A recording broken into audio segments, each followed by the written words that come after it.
Hola, buenas tardes, bienvenidos, muchas gracias por estar aquí un lunes de carnaval, un lunes después de resaca de carnaval y lloviendo. Antonio Gómez Rufo era prácticamente la única ocasión que tenía de venir a presentar su nueva novela por ese calendario apretadísimo que tiene de presentaciones pues, en distintos lugares del país. Así que, bueno, hemos hecho un esfuerzo de difusión y de petición a los amigos de que vinieran a compartir con nosotros el estreno de esta novela. Antonio Gómez Rufo es un habitual de Cádiz, de esta sala y de esta universidad.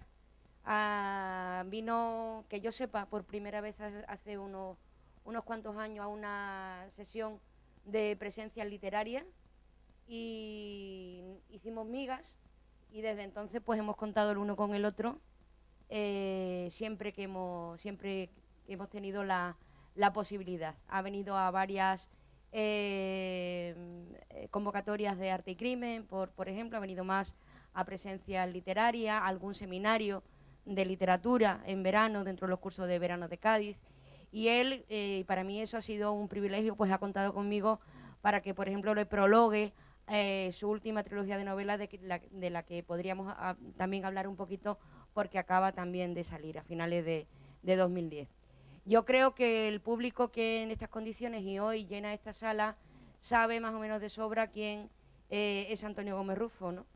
Un escritor de oficio, para mí, un escritor sobre todo trabajador, currante, dedicado a la literatura, sin ninguno de esos, sin ninguna de esas tachas que un escritor hoy por hoy puede tener. Y me refiero a las tachas de divismo, de menosprecio a cierta literatura, de creencia en la creación como algo de endiosamiento, etcétera, etcétera. Esos escritores de oficio yo creo que se quedaron en el siglo XVII o en el siglo XVIII, y que ahora hay pocos ejemplares con los que podamos contar y que podamos conocer en directo. Y Antonio me parece que es uno de ellos. Lo trae aquí, como os decía, la presentación de su nueva novela, La Abadía de los Crímenes, publicada por Planeta, salió a principios de febrero de 2011, y aprovechando también la presentación de una trilogía de novelas publicadas a finales de 2010, en la que reúne tres novelas anteriores, ya publicadas anteriormente: Las lágrimas de Henan, El alma de los peces y Adiós a los hombres. Todas las novelas, tanto la trilogía como La Abadía de los Crímenes, tienen algo en común, pero también demuestran la heterogeneidad a la que puede llegar un escritor de la categoría de Antonio Gómez Rufo.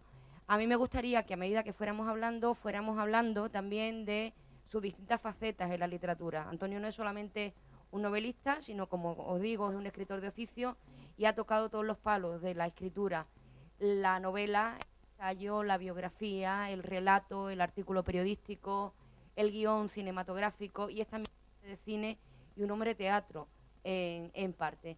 Entonces me gustaría que a medida que fuéramos abordando temas, aspectos o niveles que a él y a nosotros nos puedan interesar de la novela, fuéramos abordando todos estos aspectos. Si quieres, empezamos hablando un poco de La Abadía de los Crímenes, tu nueva novela. Acaba de publicarse, es un novelón que se lee de un sorbo. Está ambientada, es una novela histórica, en principio, está ambientada en una abadía femenina, en un monasterio femenino, en el año 1229, transcurre en esos años, en 3 días de ese año del siglo XIII, y la trama se plantea como, en principio, como una novela de intriga, como una historia de intriga.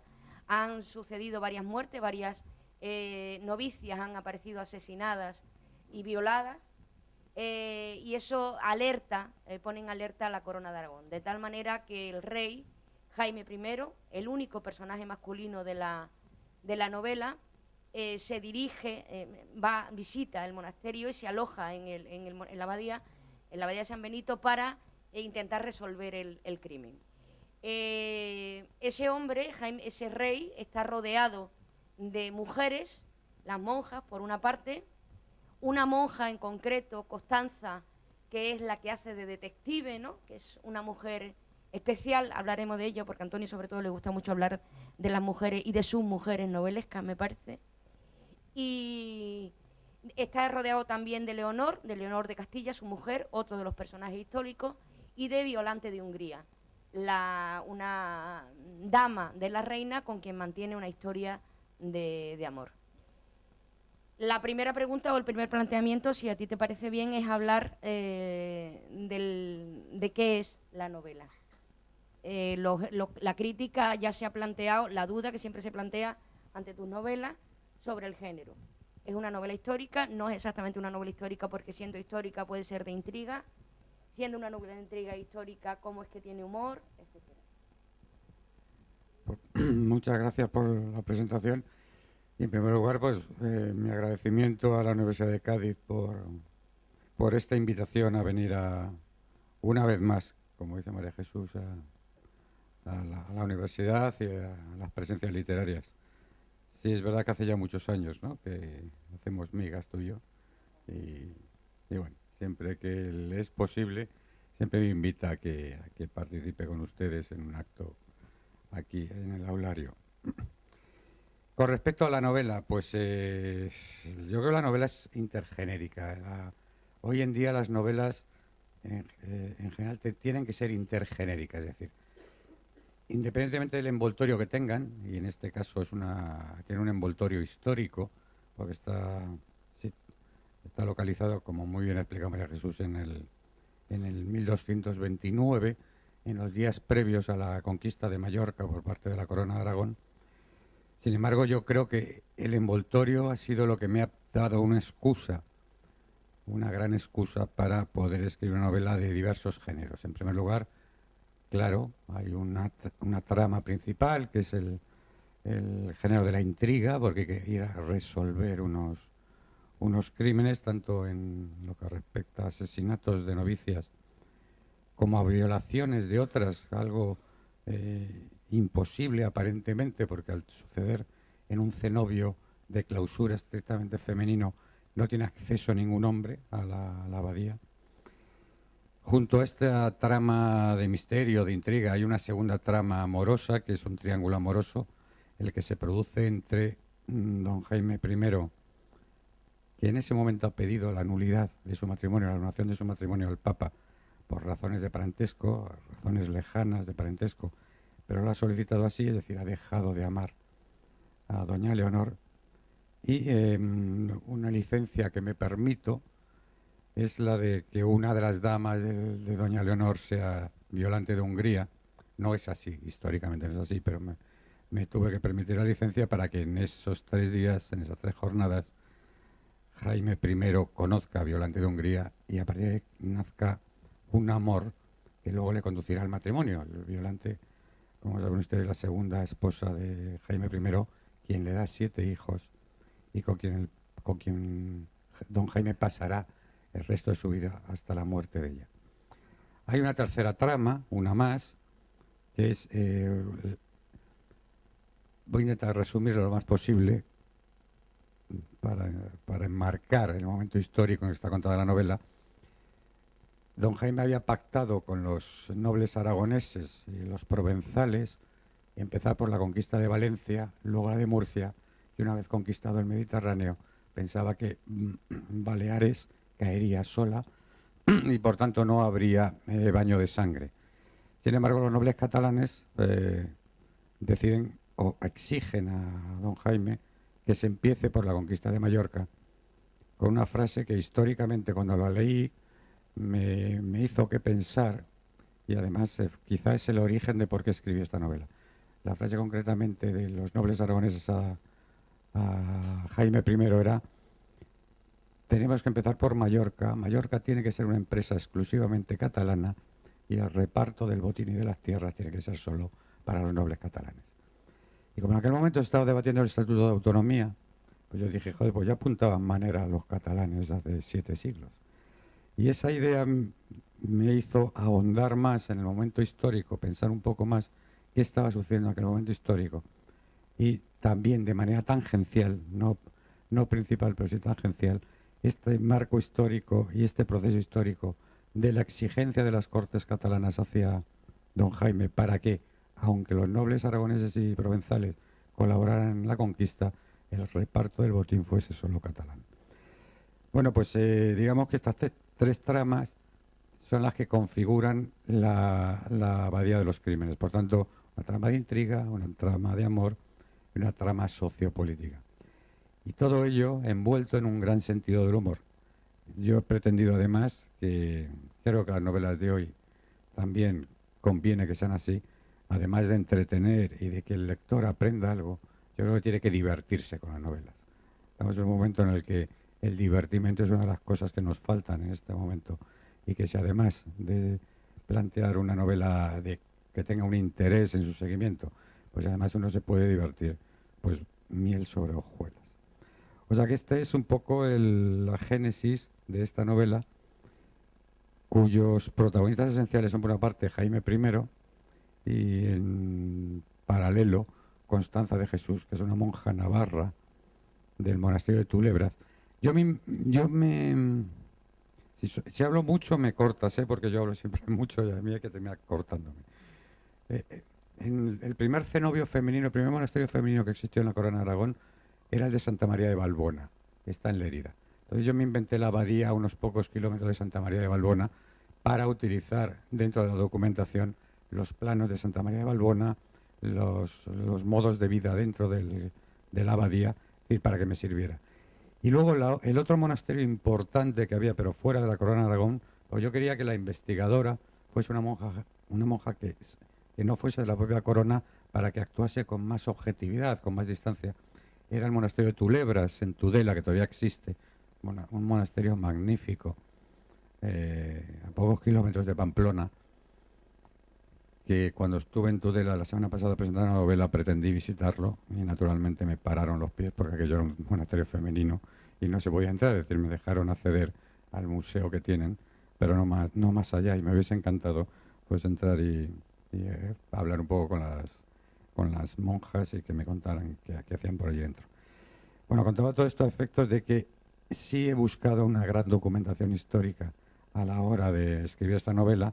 Me parece que las novelas hoy en día, sobre todo si están situadas en un momento histórico lejano o en un lugar geográfico distante, tienen que tener una gran documentación para que el tono sea el adecuado y para que el escritor no meta excesivamente la pata a la hora de escribirla. No voy a pasar aquello de la película del guateque de Peter Seeler, cuando está rodando una película de romano, le preguntan qué hora es y dice son las, ¿no? Enseñarlo. Bueno, y el Cid también, alguna metedura de pata que hay que intentar evitar. Entonces, de estos 3 años de creación de la Bahía de los Crímenes, digamos que como 2 me lo he pasado documentándome.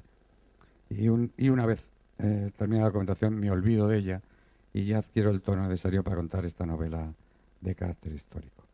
De carácter histórico, insisto en su contenido, porque yo creo que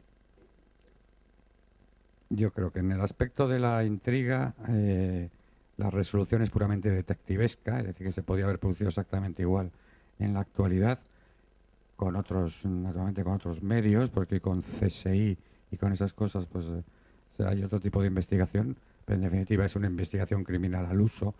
La parte amorosa o de triángulo amoroso es corriente en todas las novelas que se leen en la actualidad, en las películas que se hacen. Y la parte sociopolítica o histórico-política, pues tiene que ver también con la actualidad de los nacionalismos que casi siempre acusan a los poderes centrales de todas sus desgracias. En aquel momento, pues los nobles catalanes acusaban a la corona de Aragón, cuya sede ni siquiera estaba en Zaragoza, estaba en Montpellier, que es donde nació Jaime I. Pero en fin, con estos mimbres y sobre todo, insisto, añadiendo ese sentido del humor que yo quería añadirle a la novela y que protagoniza la monja Constanza esencialmente, pues a partir de ahí es donde ha salido la novela. Con respecto a los hombres y mujeres, a las relaciones de hombres y mujeres en la novela, se repite como en otras novelas tuyas y fundamentalmente, bueno, para mí en la trilogía del Manantial de los Silencios, que conozco bien, ese mundo de necesidad mutua irremediable y también de incomunicación irremediable que hay entre los hombres y las mujeres. Tú sabes que yo estoy en desacuerdo con algunos prologuistas del Manantial de los Silencios de la trilogía acerca de la interpretación de esas relaciones, ¿no? De esa imposible convivencia entre hombres y mujeres. A mí me gustaría saber tu opinión al respecto. Quiero decir, Jaime I es, de una parte, se podría decir, vuelve a ser como Juan en Adiós a los hombres, como Bruno Weiss, y evidentemente como Wong en Las lágrimas de Jena, el hombre indefenso ante el poder femenino, ¿no? Ante el poder absoluto que puede tener un colectivo de mujeres, y sobre todo las mujeres unidas, en esa feminidad feroz, ¿no? que puede resultar. Pero a la vez hay también un análisis, a mi modo de ver, mucho más profundo y mucho más esmerado del mundo femenino. ¿Qué opinas tú de eso? ¿Cuál es tu prioridad a la hora de plantear ese tema? Bueno, para empezar sentemos las bases de una convicción. O sea, las mujeres mandáis mucho más que nosotros. O sea, te quiero decir que desde el punto de vista intelectual, desde el punto de vista de expresión de sentimientos, desde el punto de vista de cómo manifestáis las emociones, sois superiores, pero es que además biológicamente también lo sois, porque vosotras siempre sois las viudas. Es decir, nosotros nos morimos antes. O sea que incluso biológicamente sois más fuertes y no solamente hay que referirse a que sois capaces de parir. O sea que me parece concebible cómo lo lleváis adelante con esa fortaleza, sino que además soportáis cuando no estáis o cuando no se tienen hijos, están soportando la menstruación mensual también dolorosísima. Porque yo confesaré una cosa, yo tengo mucho éxito entre las mujeres. O sea, y lo aclaro de inmediato para que no se malinterprete, porque están pensando justo lo contrario de lo que estoy diciendo. Tengo mucho éxito en el sentido de que conozco muy bien el mundo de la mujer por razones puramente biográficas. Y yo soy hijo único con 4 hermanas. Y yo me he crecido sujetándoles la goma para que salten ellas al jueguecito mientras que se estaban contando todo lo que les pasaba en el cole y con quién ligaban y con quién no y cómo se lo sentían y cómo lo vivían. Es decir, que yo recuerdo mi infancia desde que tengo memoria rodeado de mis 4 hermanas. Además tengo una hija y no tengo ningún hijo, con lo cual una hija con la que además tengo una gran complicidad. A los 14 años me mangaba el hachís, me pedía los preservativos y me decía, papá, vete de casa, que... Es decir, tengo una complicidad con mi hija que me parece maravillosa, de tal manera que me lo cuenta absolutamente todo y nos contamos todo. Es decir, que también su mundo lo he seguido día a día, durante todos los días de la vida que llevamos juntos. Y además, desde muy pequeño, en la pandilla, entre el grupo de chicas y de chicos, casi siempre... sobre todo en la adolescencia, pues se solían... Yo me iba con el grupo de las chicas siempre, es decir, siempre me ha parecido mucho más interesante lo que contaban ellas, cómo lo contaban. Es decir, esto significa que por razones biográficas, desde toda la vida, yo he estado mucho más cerca del universo femenino que del masculino.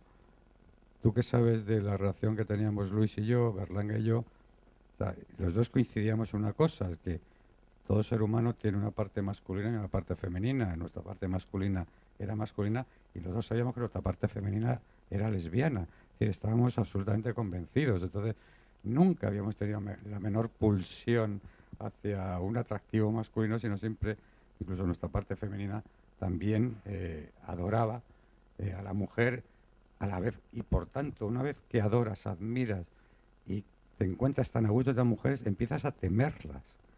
Es decir, también hay un cierto miedo ante el poder de la mujer, porque es verdad que Juan en Adiós a los hombres, ahora estamos hablando del Manantial de los Silencios, que es la otra obra a la que se refería María Jesús, es un compendio de 3 novelas antiguas mías, reeditadas, y que ella ha hecho un trabajo introductorio magnífico. Bueno, pues yo creo que Juan es un hombre que está atemorizado realmente frente a la mujer. Y en general todos mis personajes masculinos, en toda mi obra literaria, o bien admiran a la mujer, o bien están aterrorizados por ella, pero, o las dos cosas a la vez, pero yo no creo que en mi obra literaria haya un hombre que cuando está por encima de la mujer no sea nada más que una pose machista, masculina, y que, en definitiva, el hombre antropológicamente no podemos mostrar nuestras debilidades. Es decir, en la tribu, en la caverna, si el hombre tenía miedo, ya no era cazador, ya no salía con la partida. O sea, ya era un hombre despreciado. Entonces el hombre antropológicamente ha tenido que mostrar su valentía, su fortaleza. No podía llorar. A mí me decían de pequeño, los hombres no lloran. No sé si a los chicos que estáis aquí más jóvenes también nos lo dicen en casa, pero a mí me decían, los hombres no lloran. Bueno, ¿cómo que los hombres no lloran? Lloramos y mucho, y sufrimos y mucho. Lo que pasa es que nos guardamos muy bien de manifestar nuestras debilidades, porque un hombre débil, ni en la pandilla de los amigos, ni en el grupo de los amigos, ni en la sociedad, es un hombre valorado. Un hombre es más valorado cuanto más fortaleza aparenta. Justo lo contrario de lo que le pasa a la mujer. O sea, la mujer puede mostrarse tal cual es, puede transmitir su sensibilidad, sus sensaciones, puede pasarse una tarde entera contando cómo fue aquel beso que pudo haber dado a tal chico y que nunca no llegó a darlo, y puede hacer una narración enorme e interminable de eso, mientras que los chicos despachamos frases de esas en un, bueno, Jai, al final no le dio un beso, ¿y cómo ha quedado el Barça, no? Es decir, eh, por eso digo que es mucho más, por razones biográficas, es mucho más interesante el mundo de la mujer siempre. O sea, lo que me contáis, lo que decís, hasta el punto de que yo me he sentado muchas veces en una terraza al lado de una mesa donde hay 4 mujeres solamente para escucharles hablar, es decir, un auténtico cotilla. O sea, yo me considero un auténtico cotilla porque me aprendo, me enriquezco y me siento muy a gusto escuchando cómo manifestáis vuestras cosas. ¿Cómo se traduce eso en mi obra literaria? Pues alguien dice que defino mejor el alma femenina que, que la masculina en mis personajes. Pues es posible porque, insisto, me he pasado en la vida rodeado de vosotras. Y sí sé, sin terminar de conoceros nunca, porque al ser humano es imposible conocerlo, ni hombres ni mujeres, sí sé un poco cómo, cómo la mujer puede trasladarnos una idea del universo, de las cosas, de nuestra propia naturaleza y de nuestro propio destino, mucho más enriquecedora que nos hacen los hombres. En la Bahía de los Crímenes, doña Leonor tiene 5 damas de compañía, y cada vez que me acerco a la celda de doña Leonor para que converse con sus damas de compañía, las conversaciones que mantienen entre las damas y con la propia doña Leonor, te aseguro que son conversaciones que yo he oído entre mis hermanas o con mis amigas o en mi grupo de amigas. O sea, en este grupo que tenemos que tú conoces y que cuando viene a Madrid María Jesús a veces se viene a cenar con nosotros, pues son conversaciones reales, o sea, son conversaciones de mujeres de hoy con sus preocupaciones, con sus ambiciones y también con sus miedos.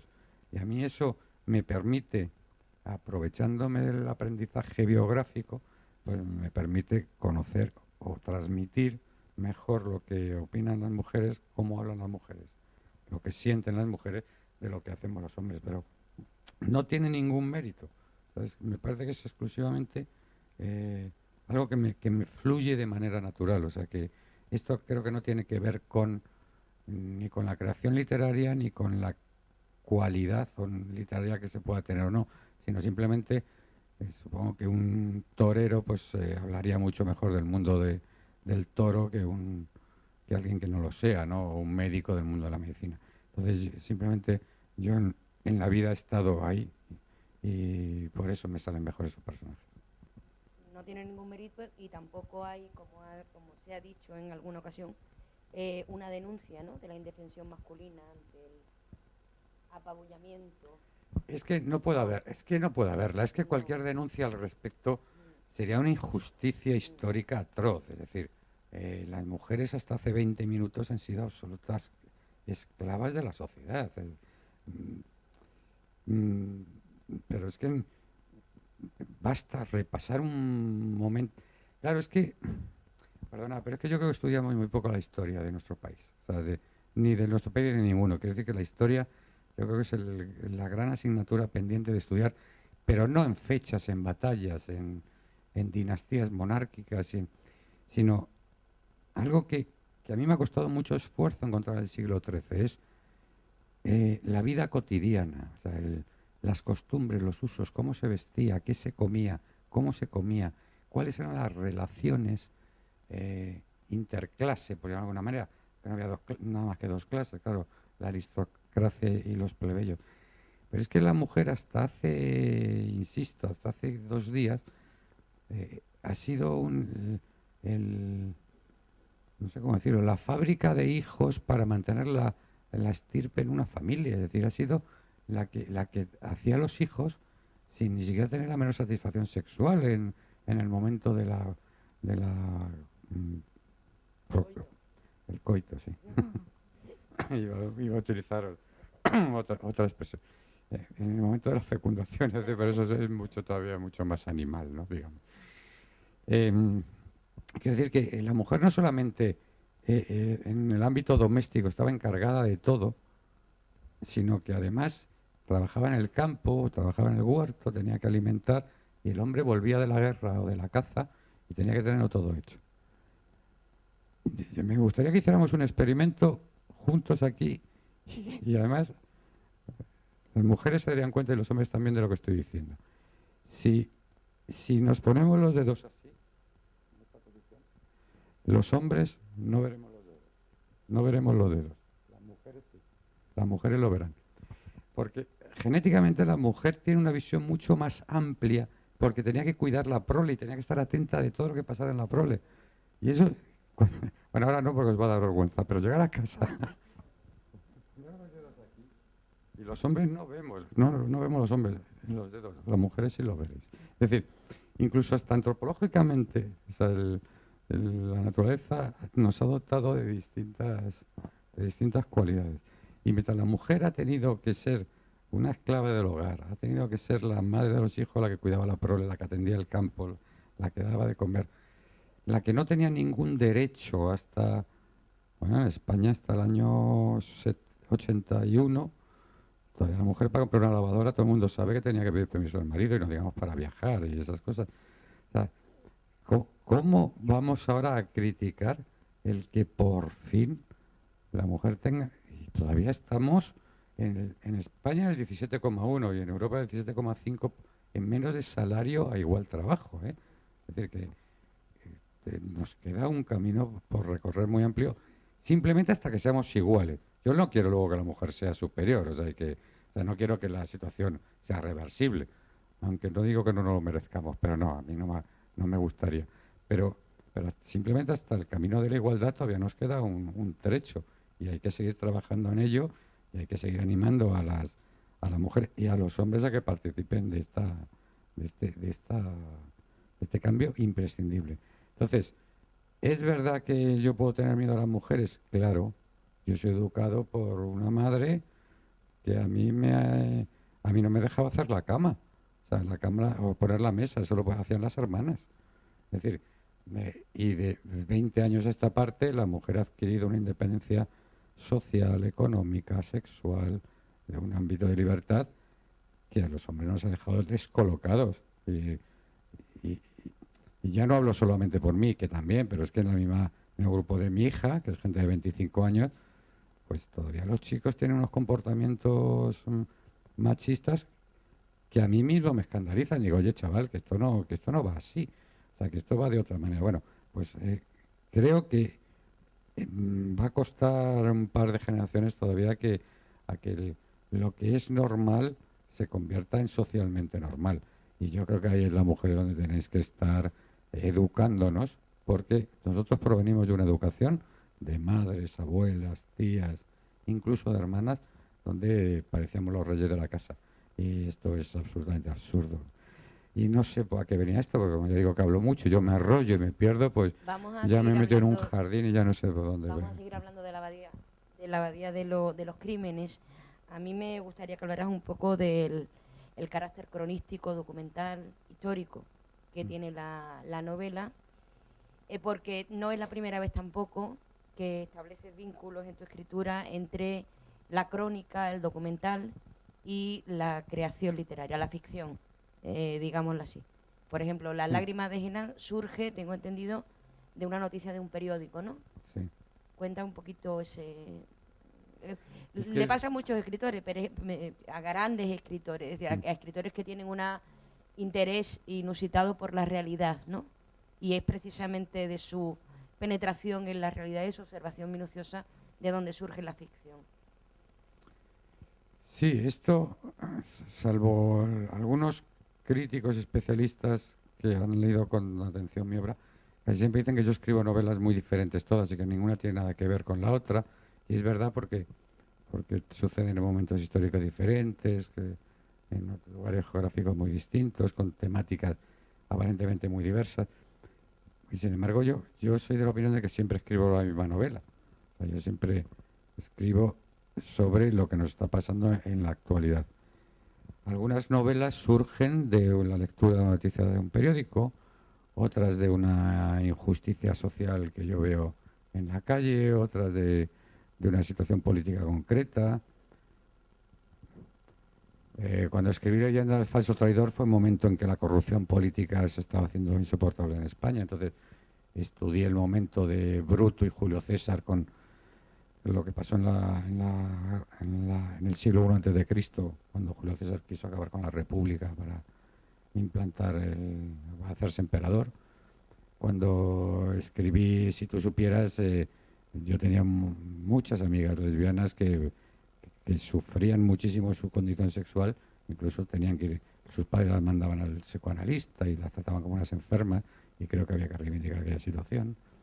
Cuando empecé a notar en la sociedad que todo el mundo tenía miedos a la soledad, a la vejez, o al envejecimiento, a la muerte, escribí Los mares del miedo para, aunque estaba situado en el siglo XVI, pero bueno, quería abordar el tema de los miedos en la actualidad. No digamos con Adiós a los hombres, o no digamos con El alma de los peces, pero y, bueno, pues en este caso en la abadía también he querido abordar de alguna manera las relaciones poder central, poder periférico, a través de un ámbito cerrado como era una abadía, que para mí la abadía es un estado, y cada uno de los estados, las celdas, son compartimentos estancos donde el monasterio o la abadía, a modo de cebolla, le vas quitando capas según avanzando la novela. Entonces le quitas la capa, o sea, el capa estado, después llegas a la celda y finalmente llegas al ser humano, porque yo creo que los seres humanos solamente somos sinceros con nosotros mismos cuando nos quedamos a solas, nos quedamos por la noche a solas con nosotros mismos, y entonces nos decimos realmente lo que sentimos, y somos capaces de sentir los miedos, y sentir las ambiciones, y sentir las envidias, sentir todo lo que deseamos, lo que nos gusta y nos disgusta de nosotros mismos. Bueno, pues también he querido en la abadía hacer una especie de introspección sobre el ser humano, sobre lo que pensamos los seres humanos de hoy, no los del siglo XIII.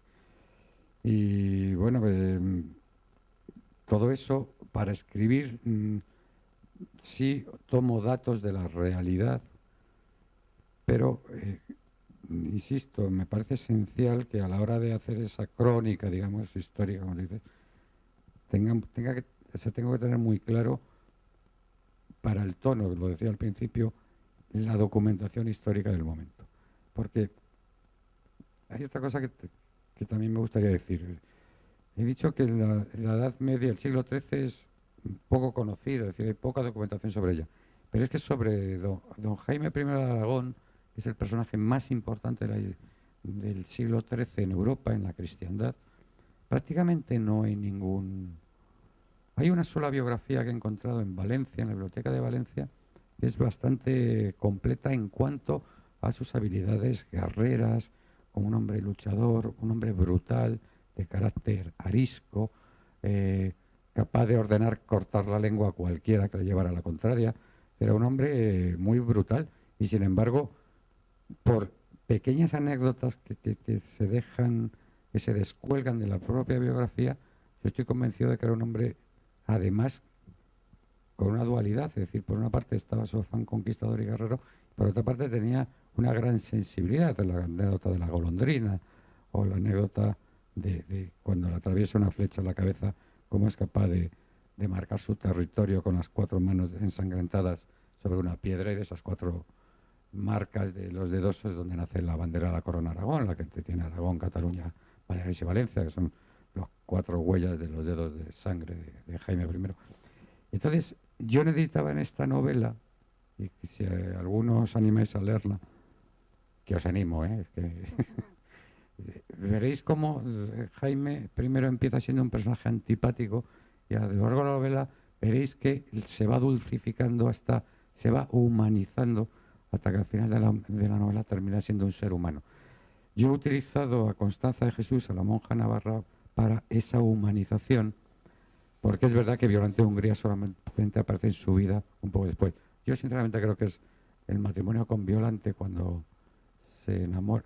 En aquel momento, cuando un rey quería casarse, mandaba emisarios por todas las cortes europeas, y entonces buscaba princesas de buen ver, a ver cuál le convenía, y le traían unas medallitas de madera, tamaño de una moneda de 2 euros, un poco más, con un dibujo hecho sobre el rostro de la princesa, que en cuanto Jaime I vio lo de Violante, dijo, esta es para mí. Y así se casó con ella, así se enamoró mediante una... Y yo creo que es Violante de Hungría el que humaniza de verdad a don Jaime, pero como en la novela no podía hacerlo así, pues he utilizado a la monja Constanza en esa relación materno-filial que se produce, porque es una monja, además de dicharachera, suelta, divertida, ingeniosa. Además es la única que le trata sin ningún protocolo. Se le trata como un ser humano, y de ahí que se establezca esa relación. Porque Jaime I, en su biografía, telegráficamente dicho, es un hombre que nace contra la voluntad de su padre, que su padre no quería tener ese hijo. A los 3 años queda huérfano, que es criado y educado por un consejo de regencia sin el menor afecto. Lo casan a los 13 años con una mujer muy mayor, porque Leonor tiene entonces 19 años. Para un crío de 13 años, una mujer de 19 es muy mayor. Está con ella unos años y tiene un hijo, es decir, le enseña artes amatorias. Tiene un hijo, que es el príncipe Alfonso, enfermizo y débil. Y a los 19 o 20 años Jaime ya deja de... O sea, da por acabado su matrimonio, por eso te contaba antes de la petición de la anulación, ¿no? Y yo creo que es a partir de conocer a Violante cuando empieza a humanizarse el personaje. Y yo es ahí a los 21 años, que cuando transcurre la novela, cuando yo utilizo a la monja Constanza como elemento humanizador de Jaime I. Sé que los ingleses, algunas cátedras inglesas están estudiando ya la figura de don Jaime I de Aragón, y en España, y yo invito a historiadores y a universitarios a que ahonden en esta figura, es decir, no solamente la más importante del siglo XIII, sino que es el primer monarca europeo que da consistencia jurídico-legal a una nación, es decir, a la Corona de Aragón, y esa Corona de Aragón, que se extiende, como sabéis, hasta Murcia por el sur, hasta más de la mitad de Italia y hasta casi la mitad de Francia, es la que 2 siglos más tarde, uno de sus herederos, que será Fernando el Católico, se casa con Isabel para casarse con Isabel de Castilla, y constituyen lo que conocemos hoy como el primer Estado moderno, que es España, ¿no? Entonces, esa constitución jurídico-formal de la Corona de Aragón es fruto del esfuerzo de Jaime I, que aúna las normas de las Cortes catalanas y de las Cortes aragonesas para establecer un verdadero inventario de normas legales, extraír de Roma, naturalmente, de normas legales que constituyen el primer Estado incipiente de Europa. Es decir, hasta ese momento no hay ningún Estado tan bien regulado legalmente y con tanta norma legal como la Corona de Aragón. Y eso es mérito suyo también. Yo digo que deberemos estudiar un poco más nuestros personajes, porque quizá no lo sabemos todo de la guerra de sucesión americana, norteamericana, y de los vaqueros, de los indios, del lejano oeste, nos lo sabemos absolutamente todo y nadie se molesta porque haya una nueva película del Far West, y sin embargo aquí nos molesta mucho que se haga otra película sobre la guerra civil o un libro sobre la posguerra, y dice, otro más. Bueno, pues es que más nos valdría que conociéramos un poco, sobre todo a nuestros grandes personajes históricos, y don Jaime I es uno de ellos. ¿Y todo esto a qué venía?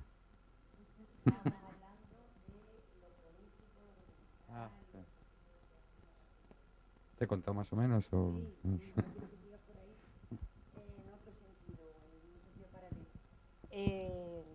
Hay un fondo documental, yo creo que en toda tu obra, cronístico, pero también hay un fondo ensayístico, una urdimbre ensayística, es decir, no hay novela sin pensamiento. Es que sería absurdo que, Claro. un arte, o sea, la literatura, el cine, el teatro, la música, la fotografía, el diseño, no estuviese comprometido con la sociedad de hoy. Es que no, o sea, el arte también es otra cosa que tendríamos que resolver, y es la enorme confusión que nos han creado entre cultura y ocio. O sea, todo lo que es ocio parece que es cultura y no es verdad. O sea, la cultura es otra cosa, y es verdad que se decía, no, la literatura es un arma muy importante. Ya no es, ya el único arma es Telecinco, es decir, que y sus programas, ya desgraciadamente, pero los que creemos que la cultura todavía tiene algo que decir, no podemos hacer novelas exclusivamente para evadirte o para... No, hombre, habrá que tratar de que el lector las coja con agrado y por tanto introducir elementos de entretenimiento y de humor y eso, pero en cada novela tiene que haber un algo que permita que el lector de hoy sienta con eso una especie de identificación, ¿no? O sea, y hay una frase tuya, creo que es del Hombre Asustado, el Hombre Asustado se llama, el ensayo del año 2000, que dice, toda novela tiene que tener una ideología que ayude a los contemporáneos a poner las cosas en su sitio. Me parece una frase muy significativa, ¿no? en ese sentido. Quizás que yo no me arrepiento, pero a lo mejor yo es que estoy ya de modé. La verdad que con lo bien que están escribiendo los jóvenes de ahora nos van a jubilar enseguida nosotros, pero yo no, insisto, no entiendo la literatura sin compromiso. No, a mí no me gusta el mundo que vivimos, o sea, no me gusta por dónde van las cosas. No digo solamente en España, digo en Occidente, en general, en el mundo. A mí no me gusta la banalización general que hay de todo, no me gusta el proceso. A ver cómo lo explico. Si vemos la televisión, 1 de cada 3 anuncios es para ver, o sea, tenemos que consumir para o ser más jóvenes, o sea, para estar más jóvenes, o ser más sanos, o estar más seguros. Es decir, hay una especie de confabulación mundial, y esto a lo mejor es una paranoia, pero a mí me parece que hay una especie de confabulación mundial en Occidente para que los ciudadanos estemos aterrorizados. Es decir, hay una especie de consigna de vamos a asustar al ciudadano. Si logramos asustarlo, lo dominamos mejor. Entonces, primero, no va a triunfar si no es guapo, con lo cual hay que machacar desde las niñas de 12 años hasta las señoras de 80 en que no pueden tener arrugas, no pueden tener celulitis, tienen que estar perfectas, maquilladas, guapísimas, bellísimas. Bueno, no se habla nada de la inteligencia, se habla del físico. Por otra parte, no hay nada más que normas en el mundo para que estemos sanos. Es decir, no ya lo de no fumar, que claro, esto ya es que es de locos, pero vamos, no fumar, no beber, no tal, no se puede no se puede comprar un antibiótico sin receta, no sé qué. Pero bueno, pero si la vida es sucia, o sea, es que la vida es sucia, es que el sexo tiene que ser sucio, y si es, o sea, salvo que se haga bien, o es limpio, salvo que se haga bien, como decía Woody Allen, ¿no? O sea, si es que nos quieren convertir en altos, guapos, rubios, con ojos azules, es decir, en arios. Es decir, es que a mí me parece que hay una ideología en la estética y en la salud y en esto, en que nos quieren, esto es puro nazismo. Y luego, en tercer lugar, está el que tenemos que estar seguros, que no nos roben, hágase usted seguros del hogar, seguros del coche, seguros de la casa, seguro de vida, o sea, ponga usted el cerrojo, no sé qué, con esto no le entran a la verja. Es decir, ya te haces un chalet y lo que te haces es una celda de alta seguridad en el campo. Los delincuentes están fuera, eres tú el que estás apresado. Es decir, estos criterios o estos caminos que llevamos de ser más guapos, estar más sanos, estar más seguros, lo que hacen es que nos tienen aterrorizados. Entonces, a mí me parece que el ciudadano atemorizado, por supuesto, es mucho más manejable. Decía Goethe, aquello de prefiero la injusticia al desorden. Yo creo que el guetismo se ha impuesto absolutamente sobre los derechos y libertades individuales que se tuvieron que conquistar en la Revolución Francesa, en la Carta de Derechos del Hombre y del Ciudadano de Estados Unidos, que hemos estado luchando 2 siglos para conseguir tener derechos, y ahora nos los quitan y nadie levanta la voz para nada. Es decir, aquí te desnudan en un aeropuerto y todavía no he visto a nadie decir no me da la gana y que venga la Guardia Civil. O sea, dicen que, bueno, es que no quiero poner más ejemplos porque me enfado, pero vamos, que es una serie de prohibiciones, no solamente en España, sino en el mundo, creo que conducentes a un modelo social, donde por una parte el ciudadano cada vez tiene menos importancia con respecto a unos poderes que desconocemos cuáles son, pero sí sabemos lo que quieren hacer por nosotros, y por otra parte todo lo que nos enseñan, nos muestran, es una gran superficialidad, una gran banalización de todo. Ya no importa el pensamiento, ya no importa la reflexión, ya no importa el esfuerzo, no importa el mérito, no importa el trabajo, no importa esos valores éticos que en algún momento defendíamos ideológicamente, es decir, desde un punto de vista de la izquierda. O sea, bueno, pues ahora ya no es el valor de la solidaridad, ahora es el valor de tener dinero. Hemos confundido la cuantificación con la cualificación. Es decir, ya no importa qué tipo de calidad tenga una cosa, sino la cantidad de cosas que tenga. Bueno, esta visión se puede entender como tremendamente pesimista. Para mí es lo que estoy viendo día a día. Y frente a eso, pues protesto. Y como mi única arma de protesta es la literatura, pues utilizo la literatura. ¿Que me hacen caso? No. ¿Que voy a llegar a algún sitio? No. ¿Que quizás esté perdiendo el tiempo? Sí. Pero desde luego el día que me conforme y el día que me resigne, el día deje de ser un rebelde, ese día me sentiré muy viejo. Y yo todavía no quiero envejecer. Yo quiero ser un permanente adolescente, rebelde y protestón. Ahora mismo en la estación de Madrid, en San Martín, en Atocha, te han puesto una salida absurda cada vez que llegas de un tren. En vez de salir por donde siempre, ahora tienes que dar 3 vueltas a la estación para salir.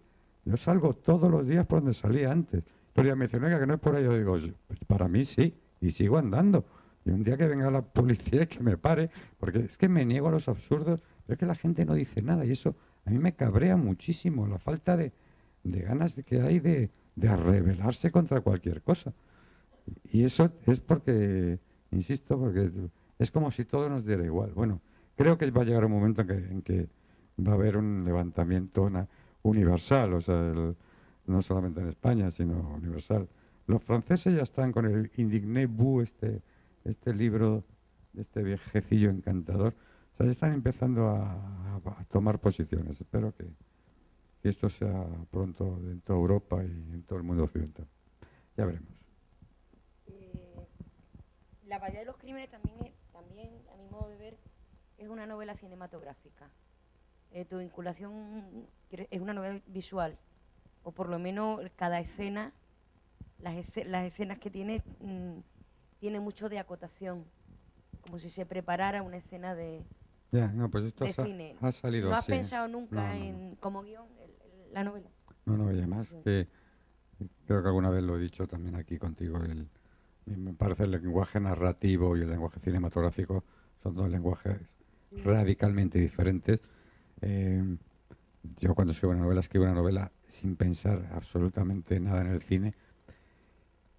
Y luego, si alguna vez se hiciese película de esto, yo, como me lo han preguntado en alguna ocasión, ya lo he contestado y lo digo igual.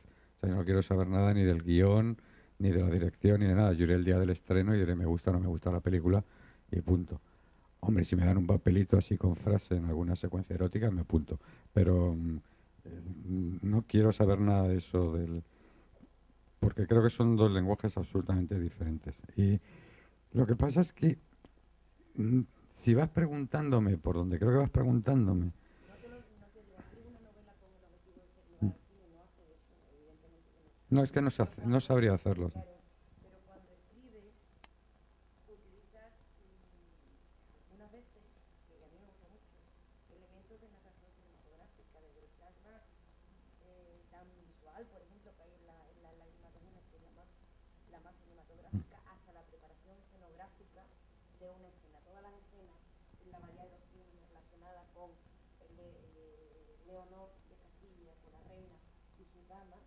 Son muy escenográficas. Yo sé que a ti lo que te interesa es tenerla allí reunida para que Mm, hablen claro. y contar lo que dicen las mujeres y tus hermanas, etcétera, etcétera. Pero la escenografía nunca falta. Quizás sea la influencia de haber escrito guiones con Berlanga. Es que todos, al final, todos estamos influenciados por algo. El otro día me dijo una presentadora de Asunta Roura, que me presentó la novela en Barcelona, dijo una cosa que de repente me llamó la atención y dije, pues a lo mejor tienes razón. Me dice, a mí me parece que los diálogos que utilizas son muy de Art Pasalina. Entonces, Art Pasalina, y yo de repente me quedé mirándola y dije, joder, es que yo he leído toda la obra de Art Pasalina porque es un escritor que publica Anagrama, que es muy desconocido, que es casi un autor de culto, que lleva publicadas 6 o 7 novelas en España, es un finlandés que está como una chota, pero que escribe unas novelas fantásticas, divertidísimas, donde también mofándose de la realidad, escribe historias absolutamente delirantes. Y yo, que me gusta mucho leer novelas de humor, antes leía Woodhouse, pero desde que apareció Arpa Sirina, ya en cuanto aparece una novela de Arpa Sirina, voy y la compro y la devoro, ¿no? Ahora estoy devorando, me he traído la dulce envenenadora, que es una viejecilla que se dedica a envenenar a todo el mundo y que tiene mucha gracia. Bueno, el caso es que me dijo eso y de repente me dejó sorprendido. Yo creo que ella lo dijo por los diálogos, pero yo creo que los diálogos también los aprendí mucho a dialogar. La novela está formada por prosa y por diálogos y quizás el aprendizaje del diálogo con Berlanga también fue de mucha utilidad a la hora de... Porque el diálogo es un elemento esencial a la hora de escribir. No puede entorpecer la acción, tiene que siempre ser un peldaño hacia adelante y en ningún caso puede ser algo que leído en voz alta no suene natural, ¿no? El diálogo es un elemento que hay que trabajar con pulcritud. Pero es verdad que dentro de un convento tampoco te da mucha opción a no hacer paisajes escenográficos. Entonces, tanto lo que es el claustro, como lo que son las celdas, como lo que es el cementerio, como lo que es la torre esta, o el scriptorium, pues claro, yo cuando me puse a escribir la novela lo tenía tan en la cabeza, tan visualizado, que aunque no quisiera describirlo mucho, pues a poco que describiera, pues me salía lo que estaba viendo, ¿no? Entonces, quizá de ahí a que sea muy, muy visual la novela y además que se lea o sea, con cierta rapidez, ¿no? Es decir, que no sea una novela en la que uno se entretenga mucho, sino que va siempre avanzando. Porque enseguida te imaginas, visualizas la imagen y ya lo que dicen los personajes lo encajas todo mucho mejor. Tampoco, o sea, insisto, tampoco creo que sea un mérito, creo que simplemente producto de los aprendizajes que tenemos todos a lo largo de nuestra vida, que el tratamiento psicológico de personajes siempre es Dostoyevsky, el que a mí me enseñaba a constituir a construir los personajes desde el punto de vista psicológico. Las estructuras, en este caso era muy fácil porque dentro de una abadía, afortunadamente está la regla de San Benito, que te marca las horas desde maitines a vísperas, lo que se hace en cada hora, también te dice lo que hay que comer, lo que no hay que comer, cómo se come, lo que hay que beber, es decir, también la palabra de la estructura, también la regla de San Benito ha sido fundamental y la historia imaginada pues forma parte de la profesión, ¿no? Entonces, digamos que es una novela, para mí no ha sido difícil, pero sin embargo me parece que he logrado desvestirla de todo tipo de añadido innecesario y ha quedado una novela muy sencilla, en el sentido de que no dice todo lo que tiene que decir, pero no se va por las ramas, ni tiene digresiones que no conducen a nada. Entonces, sí. Claro, es que esa es la parte más difícil. Cuando yo escribí el primer borrador, tenía 800 páginas, pero me di cuenta de que allí me estaba yo perdiendo en cosas totalmente innecesarias. Y entonces empiezas a cortar, porque a veces es doloroso, porque dices, bueno, pero esto está, esta frase está muy bien escrita o esta descripción es muy buena, sí, sí, pero es sobrante. O sea, es muy importante saber cortar y además atreverse a quitar cosas. Entonces al final queda una novela sencilla, depurada efectivamente, y en las 9 versiones, que siempre hago de las novelas al final, la fui reduciendo hasta dejarla exactamente en lo que quería decir y en la manera en que quería decirlo. Por eso cuando me han preguntado alguna vez, ¿te gusta la novela? Digo, para mí es mi mejor novela porque he logrado en 3 días contar la historia que quería contar. Y quiero seguir por este camino. La que estoy escribiendo ahora va a durar 2 días. Ojalá llegue el momento en que yo escriba una novela que dure justo el tiempo que tarda el lector en leerla, ¿no? Que casi sea como una obra teatral. Eso me encantaría hacerlo algún día. Sí, y hay obras de teatro, pero en novela nunca he leído una novela que... Lo hice en La Noche del Tamarindo. El último capítulo lo escribí con la marcha Radetzky todo el tiempo, una y otra vez sonando en mi aparato de música, porque quería ajustar los aplausos de la marcha Radetzky a la acción, es decir, quería que durara exactamente los 11:05 que dura la marcha, el último capítulo, y como experimento salió bien, porque luego si se leía a tono normal y lo leías con la marcha Radetzky, eh, efectivamente, cuando dan las palmas, estás leyendo las palmas, o sea que ya hice un experimento de 11 minutos, pero me gustaría algún día poder escribir una novela completa con eso. Si lo consigo ya no escribiré más, ya hay dejar de escribir. ¿Quieres hablar un poquito del cine y sobre todo de Berlanga? ¿O no quieres? Del cine sí, de Luis me cuesta mucho esfuerzo, pero si queréis... Me gustaría que hubiera un coloquio, me gustaría que preguntarais si... Ya sé que es muy violento levantar la mano y o sea, da mucha vergüenza porque como yo cuando estoy ahí no me atrevo, pues comprendo que lo que pasa, pero me gustaría mucho que hubiese una interrelación. Y mientras tanto decirte con respecto de Luis, todo lo que sé de cine lo sé por él, o sea, de lo que es la creación del cine. Y de él todavía me cuesta mucho trabajo hablar, todavía me cuesta mucho. No es fácil, quizás sea junto con Tierno Galván, las dos personas que más me han influido en la vida. Y seguramente me costará todavía un tiempo asimilar que no está, pero bueno, ya sé que los viernes ya no tengo que ir a verle. Y ya bueno, pues tendré que ir a ver a su mujer alguna vez. Pero lo que pasa es que ya no me apetece. No sé, una orfandad más. ¿Ha entrado el adjetivo berlanguiano en el diccionario? Está a punto. Estamos insistiendo. Ya Víctor García de la Concha nos ha dicho que bueno, que está en la comisión, que se está discutiendo. Para que un adjetivo entre en el diccionario tiene que tener 5.000 referencias bibliográficas en medios de comunicación nacionales. Creo que después de la muerte de Luis han salido muchas más de 5.000 veces escrita la palabra berlanguiano. Creemos que con esto por fin entrará en la academia, pero que es absurdo que esté cantinflada, kafkiano, incluso hasta pamplinero, referido a Buster Keaton, y no esté berlanguiano, pero bueno, en la academia. Todos sabemos lo que significa berlanguiano. Lo utilizamos normalmente, pero no está en el diccionario. Estará. ¿Queréis preguntar algo? Daniel.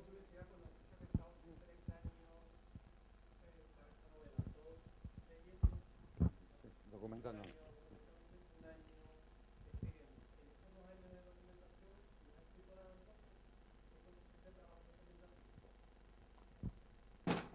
Consiste en tirar la botella de agua. De todas formas, la Universidad de Cádiz podría utilizar una mesa un poquito más grande. Esto es agua no mancha. Consiste en leer todo lo que hay, pero es mucho más tiempo que se tarda en buscar que en leer. Y cuando has encontrado un documento, yo como no soy plurilingüe, todos los que me venían en latín tenía que mandarlos traducir, de que tardaba, mi catedrático amigo tardaba tiempo en traducirlos. Y luego hay mucha documentación, sobre todo de cortes catalanes y de cortes aragonesas, que están en ese idioma precastellano, que tiene muchos elementos latinos, provenzales, precatalanes también y precastellanos, de tal manera que descifrar una norma a lo mejor me llevaba 3 días, ¿no? Para ajustar. Es decir, que no solamente es la búsqueda de biografía, de documentación, de actas y de normas, sino además en muchas ocasiones mandarlas traducidas para que me las devolvieran, de paso visitar Santa María de Valbona, ver un poco en Lérida, a ver en qué paisaje quería colocar yo aquello, para que que ya supe dónde iba a estar la montaña, dónde se iban a acampar las tropas de Jaime I, pues las tropas acampan fuera del monasterio a la espera. Es decir, la labor de documentación es casi como también localizaciones, no solamente documentales, sino también localizaciones geográficas. Entonces esto es una labor que hay que hacerla de una manera lo más real posible para que la novela sea verosímil. Es decir, cuando una novela la rodeas de hechos ciertos, la lectura de esa novela te parece verosímil. Si no, empieza a hacer aguas por todas partes. Eso me pasa leyendo novelas de colegas que hacen una novela histórica, pero resulta que te das cuenta de que no hay verosimilitud en lo que estás leyendo. Y yo necesito, para entregar la novela editorial, necesito saber que exactamente no sé hacerlo mejor de cómo lo he hecho en ese momento. Por eso tardo mucho en la documentación, pero me pasa en todas las novelas. En Los mares del miedo tardé más de 4 o 5 años en estudiar geografía, matemáticas, astrología, ciencias. Y en La noche del tamarindo estudié genética, yéndome a hacer un trasplante con la Comisión Nacional de Trasplantes, metiéndome en el Instituto de Investigaciones Oncológicas, a ver cómo se trabajaban células madre. Es decir, que la literatura requiere de una serie de elementos también de aprendizaje para luego que lo que escribas no te puede decir alguien que has dicho una bobada. Que luego se empieza a ser una bobada, porque en una de mis novelas yo me empeñé en escribir y Judas negó a Cristo 3 veces y aquello lo revisé 50 veces en la editorial, en los lectores, no sé qué, y al cabo de un año me llegó un lector por un mail y me dijo, no era Judas el que negó 3 veces, era Pedro. Y es verdad, era San Pedro el que negó 3 veces a Cristo, pero lo habíamos leído todos 200 veces. Y, o sea, siempre hay algo en lo que no hay manera de resolver. Pero bueno, que esas cosas pasan. En esta novela también hay un gazapo, pero no es un gazapo, es deliberado, porque quiero hacer un día un juego con algunos lectores para que lo encuentren. Tú cuando lo leas a ver si lo encuentras. Además fue deliberado porque dije, aquí voy a poner en vez de esto otro. A ver cómo reaccionan los lectores. Bueno, perdón.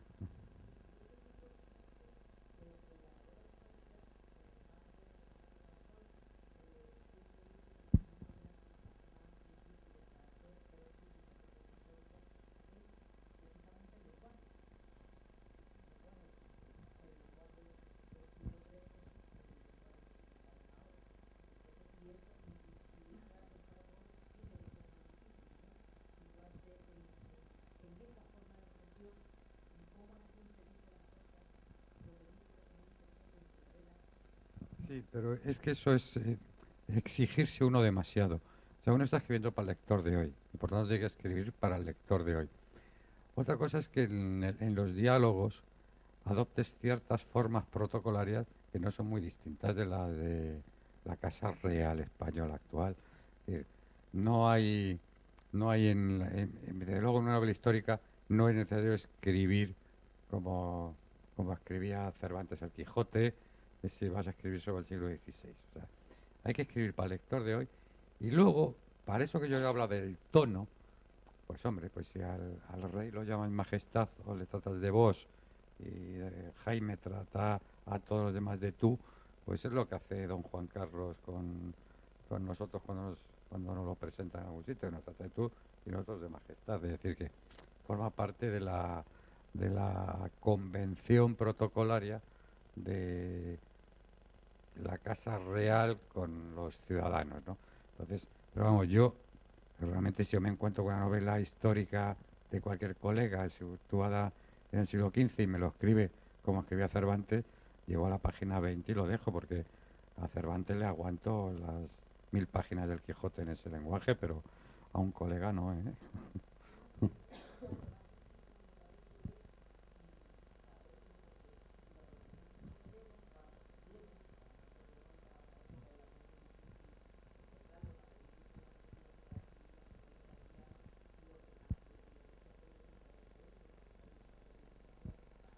Sí.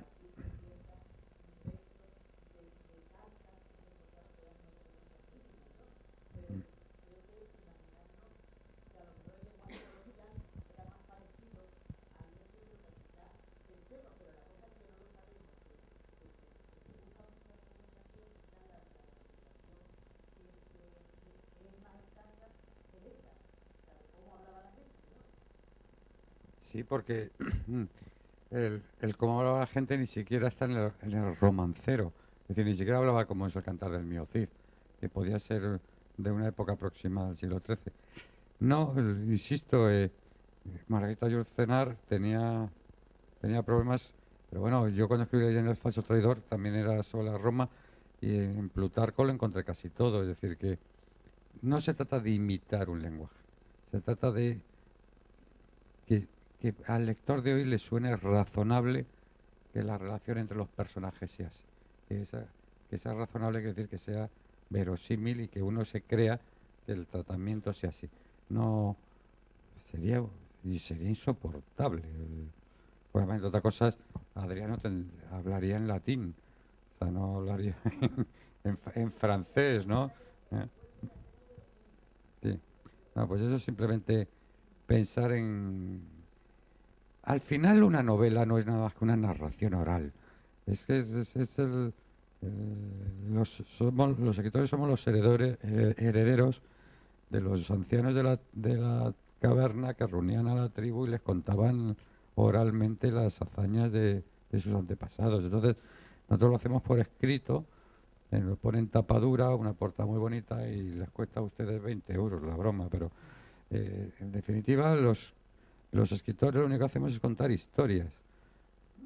Quizá ellos contaban historias que de verdad habían sucedido, aunque con el paso de las generaciones pues irían cambiándolas hasta donde pudieran, y nosotros las inventamos, que tampoco inventamos mucho, porque aquí desde los griegos por una parte y luego las emociones que ha contado Shakespeare en sus obras de teatro, nos queda poco que inventar, lo único que hacemos es contarlas, lo mismo de siempre desde nuestro punto de vista, ese sí que es eh, inimitable, es decir, contamos pues la historia de un chico que se enamora de una chica y su padre no le dejan casarse, pues lo cuenta Shakespeare en Romeo y Julieta o lo cuento yo, pero desde mi punto de vista. Entonces, es el punto de vista de lo único que somos dueños. Y quizás lo que al lector de hoy le puede interesar, es decir, el que seamos, el que ver una misma historia, una trama sobre la envidia o sobre los celos o sobre el amor o sobre la muerte, desde el punto de vista de una persona de hoy, que es diferente que lo haga yo, a que lo haga Antonio Muñoz Molina, que lo haga Luis Landero, o que lo haga Eduardo Mendoza. Es decir, cada uno tenemos nuestra perspectiva, como la tiene Paul Auster o la tendrá, o la tiene Woody Allen, es un genio contando relaciones humanas, ¿no? ¿Alguna cosa más que queréis preguntar a María Jesús? ¿Eh? Porque yo es que me estoy quedando afónico. No, pero cuenta un poquito y ya nos vamos, porque siempre hablo contigo del futuro de la literatura, de la novela, fundamentalmente, y de los libros, en definitiva. Y me estabas comentando esta tarde, te he visto más pesimista que nunca en ese... No, en ese no sentido. soy pesimista. Un pesimista es un realista bien informado, ¿no? Como dicen. No, hombre, por mi desempeño en este momento en la vicepresidencia de la Asociación Colegial de Escritores de España y por tanto no llegan todos los datos de ventas de libros, por ejemplo. El año pasado se perdió solo el 8% en venta de libros, este año entre enero y febrero ya va por el 20%, es decir, se están vendiendo menos libros que nunca. se están vendiendo menos títulos que nunca, pero de 4 títulos, de 2, 3, 4 títulos, se están vendiendo más que nunca. Es decir, todo el mundo está comprando, pues los que ya saben, ya sabéis, ¿no? El María Dueñas, Ken Follett, no sé qué más. Y todo el mundo está comprando eso porque va sobre seguro, es decir, se está yendo sobre seguro a unos títulos que por el boca a boca o porque cuando se va a un cumpleaños a regalar un libro y dice, pues le voy a llevar este, que es el que está aquí en Mesa de Novedades, así en una pila enorme. Pero es verdad que la mayoría de los títulos han dejado de vender. Los libreros están muy preocupados para este año. Este año están preocupados por el 20% de venta, de pérdida de venta que hay ya, y sobre todo porque el día del libro este año, el día del 23 de abril, cae en Sábado Santo, y por tanto San Jordi en Barcelona va a ser un desastre. En Barcelona el 20% de la venta de libros en Cataluña se hace el día de San Jordi, el 23 de abril, y en España me parece que es el 21% de los libros de España también se venden entre el día del libro y la Feria del Libro de Madrid. Entonces, como el día del libro este año se prevé que no se van a vender ni el 50% de lo previsto, después en Madrid hemos decidido pasar el día del libro el 28 de abril para que la noche de los libros y teniendo las librerías abiertas 2 días, pues se compensa un poco el efecto Barcelona y luego confiamos en la Feria del Libro de Madrid. Pero es verdad que el libro, la crisis que no había llegado de una manera tan brutal al libro, este año ya parece que ha llegado. No es soy pesimista, es decir, que contamos con los hechos, con los datos que tenemos y además con un dato que nos parece absolutamente, a mí me parece una locura. El año pasado, en el 2010, en España se editaron 102.000 títulos diferentes. Es decir, 102.000 títulos diferentes que fueron 21.200, 21.300 novelas, es decir, 63 novelas diarias. Claro, es que con este nivel de producción de libros es imposible, ni siquiera, no ya que llega a las librerías, es que vamos, es que la mayoría de los libros no salen del almacén de los editores.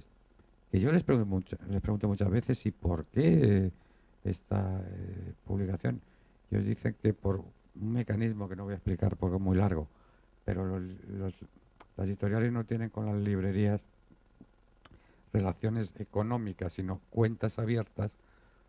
Si el librero te devuelve libros y te los tiene que pagar, en vez de pagártelo tú le mandas nuevos libros. Entonces se está generando ahí una bola, que bueno, no es así, lo he explicado de una manera excesivamente simple, no es tan simple como lo he contado, pero vamos, en términos generales, que yo creo que entre la crisis de libros que amenaza el año 2011, claramente, el problema del Día del Libro, del Sábado Santo, y ya veremos qué pasa con la Feria del Libro de Madrid, pues hay que ser un poco pesimista. Y si además, y os lo digo para que no lo hagáis, pero por si alguien tiene ganas de hacerlo, si además se entran en 25.000 páginas web en este momento, la Abadía de los Crímenes la tenéis gratis, pirateada. Es decir, el mismo día que salió a la venta, ese mismo día, al menos 8 portales que me comunicaron con 2 clics, uno y dos, te lo bajabas al iPad o al iPhone sin esa completa la novela, ¿no? Entonces, como esto es una realidad ante la que no hay solución, no tenemos respuesta, la ley Sinde es muy mala, pero es mejor que haya salida que no haya ninguna, por eso yo cuando Ángeles nos llamó a cenar unos cuantos, yo le dije, mira, es muy mala, jurídicamente es muy mala la ley, pero yo prefiero que haya esta ley a que no haya ninguna, por lo menos hasta que hagáis otra.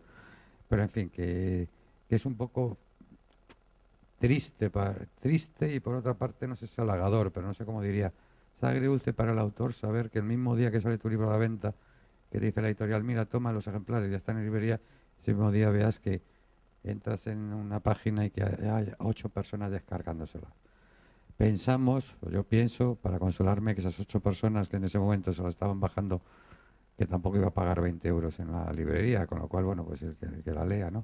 Pero que 3 años de trabajo, que a fin de cuentas yo trabajo 8 horas diarias, exactamente igual que cualquier otro trabajador, si es una novela, y que veas que el fruto de tu trabajo es de descarga gratis y libre al mismo día que sale a la venta, pues te produce una sensación, no sé si de sazón o de halago, ya digo que una de las dos cosas, pero en todo caso no me parece En todo caso no me parece justo. Me parece que está bien que todo el mundo tenga derecho a todo, pero yo cuando no podía comprarme un disco no me lo compraba, cuando no podía ir al cine no iba, y cuando con mi novia tenía que elegir entre una caña, ponerle 1 litro al 600, pues elegíamos entre 1 litro de gasolina al 600 o la caña.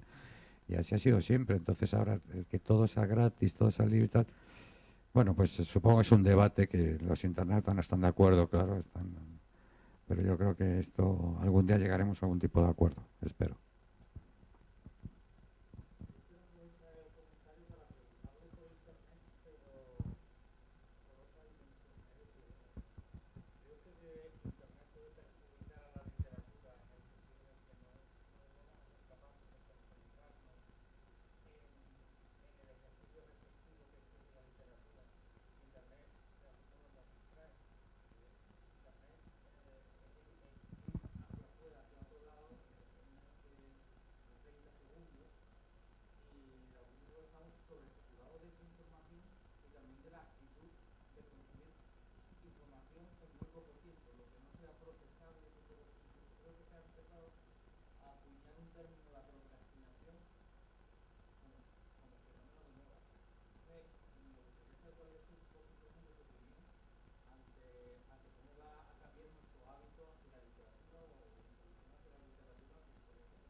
Tu pregunta tiene varios cauces para analizar. Por un lado, la literatura que se está creando en Internet tiene calidad o no tiene calidad, es decir, ¿va a mejorar el idioma o lo va a empeorar?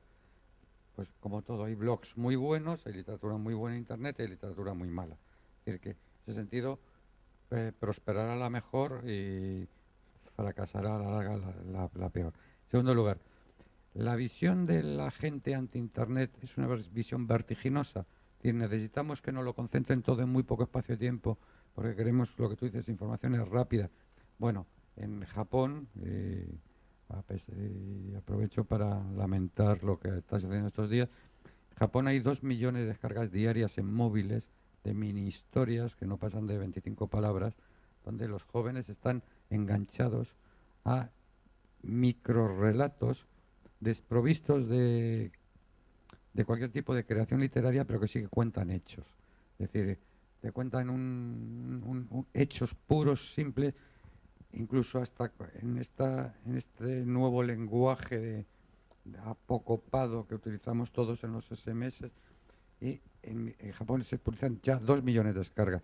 Pues seguramente habrá una difusión también de esta nueva literatura o esta nueva manera de comunicarse entre la gente a través de microhistorias o microrelatos exclusivamente que te cuenten un hecho sin necesidad de que haya creación literaria detrás. Y en tercer lugar, no solamente es Internet lo que nos exige esa vertiginosidad en todo lo que vivimos. O sea, somos incapaces de permanecer ante una pantalla de televisión entre película y película, nada que nos pongan un anuncio. Es decir, nos ponemos a zapear como locos a esperar a que continúe la película, porque somos incapaces de aguantar 15 anuncios publicitarios, que por otra parte yo casi me gustan más los anuncios que las películas en general. O sea, parece que por lo menos tiene una creatividad que me parece muy interesante, pero es verdad que vivimos como con prisa en todo, y ¿eso en qué va a afectar a la lectura? Yo creo que a los que nos gusta la lectura no nos va a afectar en nada. Es decir, vamos a seguir deleitándonos leyendo una novela, leyendo La Regenta de Clarín o El jugador de Dostoyevsky o 100 años de soledad. Es decir, no creo que... Pero es verdad que parece que tuviéramos demasiado prisa para todo y que el libro sea una pausa que alguien puede interpretar como pérdida de tiempo. Pero mira qué curioso que yo pensaba que según fuéramos haciendo una vida cada vez más veloz, cada vez tendría más éxito el cuento. Por lo tanto, se publicarían muchos cuentos, muchos libros de cuentos. Pues no, no hay manera que en España los libros de cuentos los compre nadie. El cuento es un elemento ideal para ir en el trayecto de autobús o el trayecto de esto, cuando vas al trabajo, cuando vuelves, porque son justo las 8, 10, 12 páginas que te da tiempo de leer. Y no, el cuento no consigue hacerse un hueco en el mundo de la literatura española. Y tampoco ni en la alemana ni en la francesa, en la inglesa sí, en la inglesa la short story sí es un género muy apreciado, pero de Gran Bretaña hacia abajo, es decir, ni Francia, ni Alemania, ni Italia, ni España, nos gusta el cuento corto, que sin embargo sería ideal para esto que hablamos de la... Por eso yo creo que los que nos gusta leer vamos a seguir leyendo. Eso sí, leeremos en papel o leeremos en libro electrónico, eso es una cosa que si nos metemos en ese debate, entonces ya sí que nos da la hora del desayuno. Pero yo creo que los índices de lectura han subido al 62% el último año, que no está mal, ¿eh? En 10 años ha pasado del 41 al 62, es decir, un 20% más que declaran ser lectores, o sea que leen más de una novela al mes, lo cual a mí me sigue pareciendo una exageración, pero bueno, son las estadísticas con las que trabaja el Ministerio de Cultura.